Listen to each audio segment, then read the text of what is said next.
So yeah, Raxus Prime, and you'll note we're in a different costume now. It looks just like the Jedi Temple on Coruscant.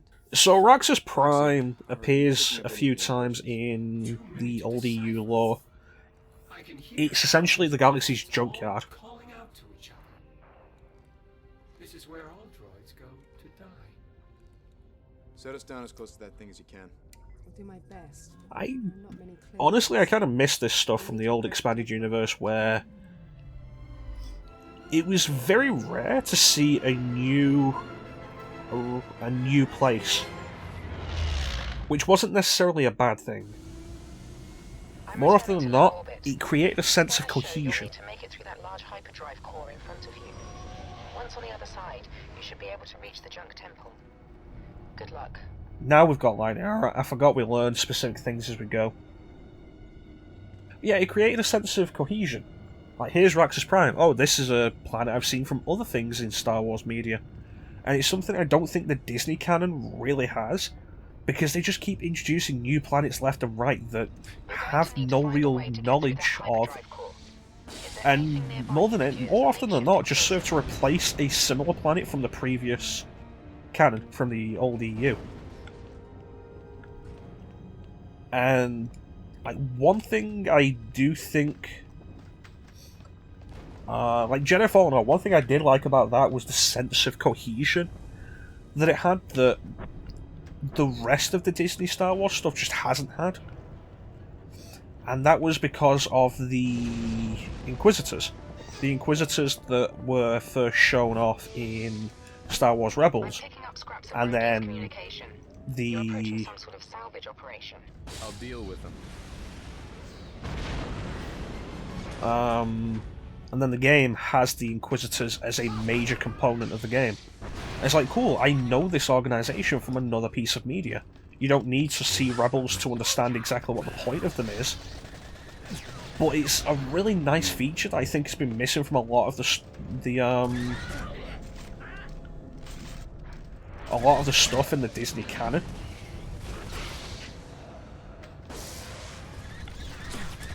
Okay, destroy the skiffs. Like, just a sense of cohesion. Like, I think every planet in this game is a planet you will have, that you can see in another piece of Star Wars media, and I like that. I think the first time I saw Raxus Prime was the Clone Wars game on GameCube. It's not a tie-in with the TV series, the Clone Wars TV series that existed at the time.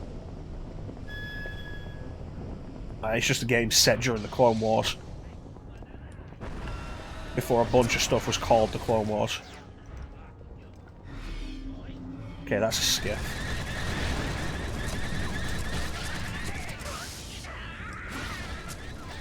Okay, destroy the skiff. There we go, jeez. Glad I had invincibility during that. Yeah, Nar Shaddaa appears in a lot of Star Wars media. I'm not sure if it's ever appeared in current canon. Possibly, but that would be potentially because when the Clone Wars started, because Clone Wars is still part of the new Disney canon, but when the Clone Wars started, it was operating off old Expanded Universe, which is why a lot of old Expanded Universe locations appear. Like, Ryloth appears there, the Twi'lek homeworld, and stuff like that.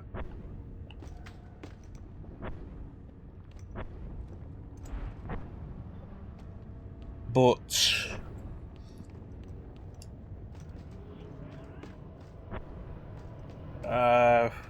I don't know if Nar Shaddaa appeared in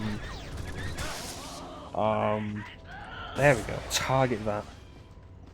Targeting is definitely a problem in this game. I don't remember if Nar Shaddaa appeared in the Clone Wars. It's possible, I don't remember. I don't know if it appeared in Rebels. But Nar Shaddaa was a... So I don't know if Nar Shaddaa is still canon. But Nar Shaddaa appeared a bunch in old Expanded Universe. It's in this game. Nar Shaddaa definitely appears in The first Dark Forces game appears in Jedi Outcast. It's a very common recurring planet. It appears in Knights of the Republic 2. It's essentially like the criminal version of Coruscant. It's a city planet that is basically an underworld planet, if you understand what I mean. And that's where the previous level took place. Raxus Prime has appeared in a bunch of other media, a bunch of other Star Wars stuff. Bit of a spoiler warning, but the next planet we're going to is Felucia, which, of course, appeared in Star Wars Episode 3. It is where the clones killed Aayla Secura.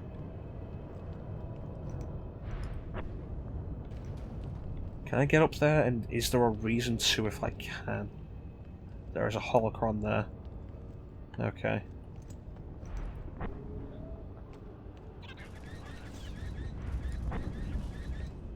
Possibly.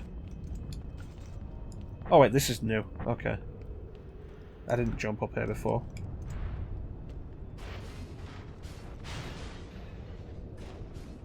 Did I? I don't remember now. Get up on there?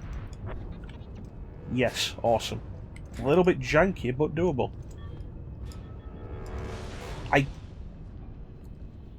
The double jump didn't actually happen when I wanted it to, it happened later.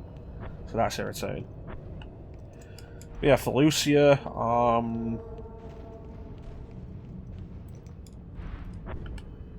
I don't remember some of the other locations from this game. One thing this game does that is kind of, I guess, thematically interesting is you revisit a bunch of locations twice. And thematically it's interesting, though it does create the concern of, did they do that because of thematic reasons, or did they do that because it's easier to recycle assets?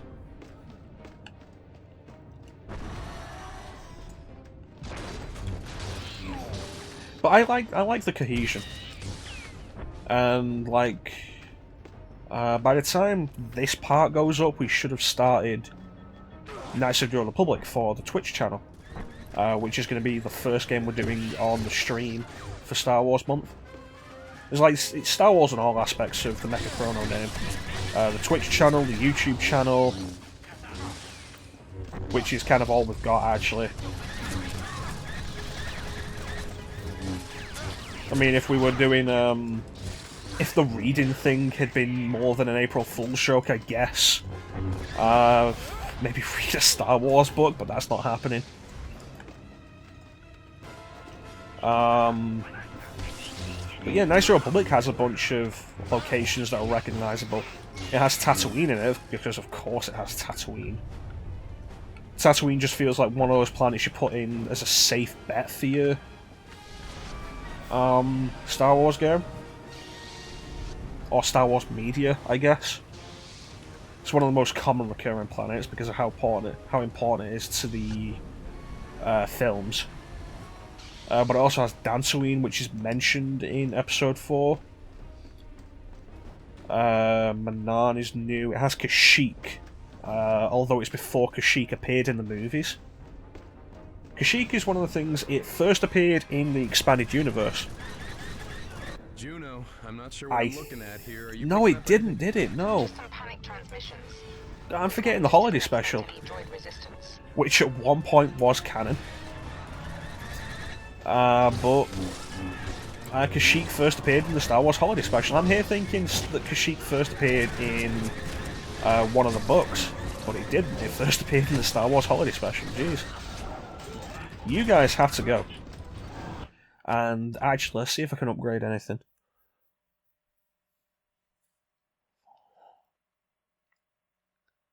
What else does that? Taris is new to Knights of the Old Republic.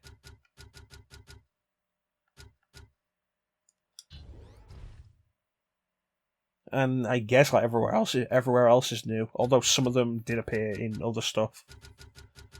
Okay, we got 3. That's going to be worth having. And throw a defense in. Then combo, Saber Sith Lord, pause, pause, pause. Interesting, that's basically a Devil May Cry style technique. What do we have? Saber Slam. I pressed the wrong button again and I can't undo it and I hate that. Okay, XXXB.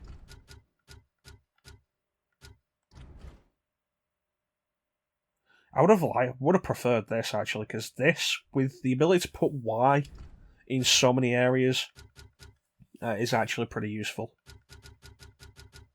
But we'll also get Saber Sith Saber Flare.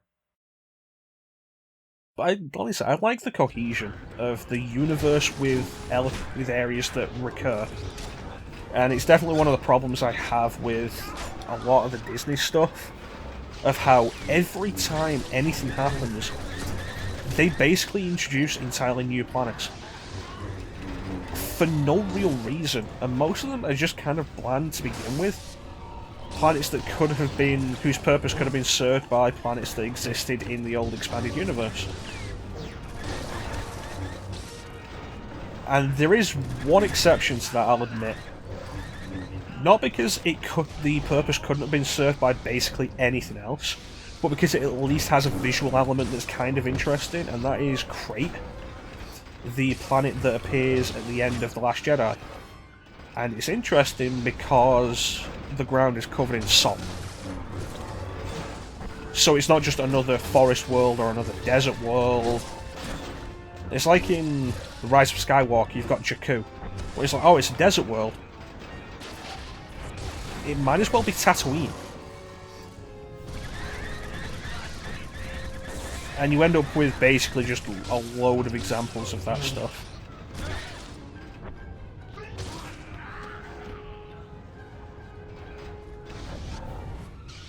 That didn't go very far, did it? Nope. Okay, let me get the skiff. That wasn't a skiff. What was shooting? I'm sure something was shooting from the air. There's a skiff. I don't know if they appear after this segment.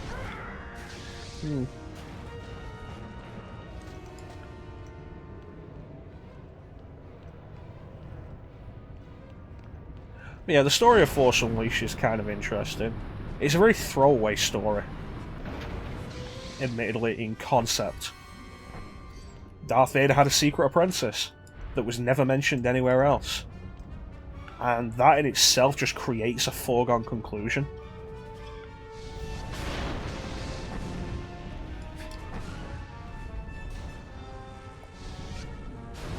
There we go.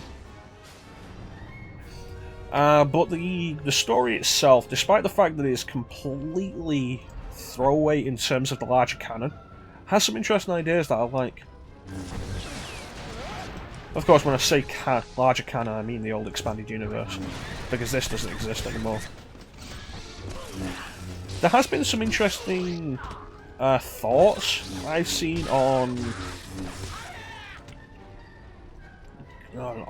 a subreddit, I don't remember which subreddit it was, that suggested for a sequel to... Scanners aren't picking up any power signatures from those droids.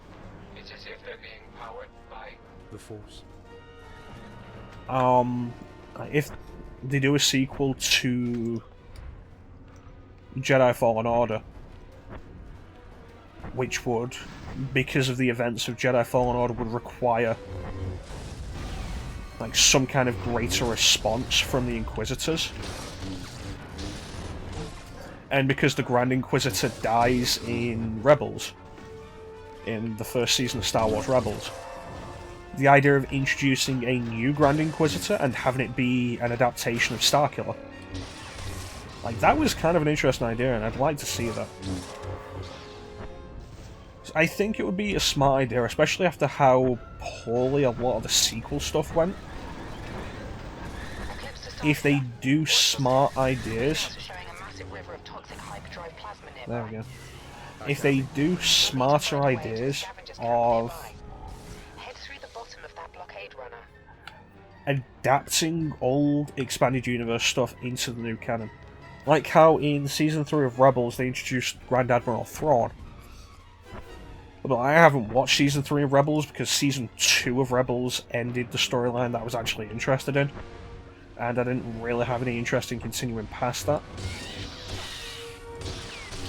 Because I didn't find Rebels to be all that interesting or enjoyable. But that's neither here nor there. But I've heard the adaptation of Grand Admiral Thrawn was pretty weak. Like, adapting the old expanded universe stuff into current canon would not be a bad idea. And do it well. And having Starkiller as the new Grand Inquisitor, I think would be really good.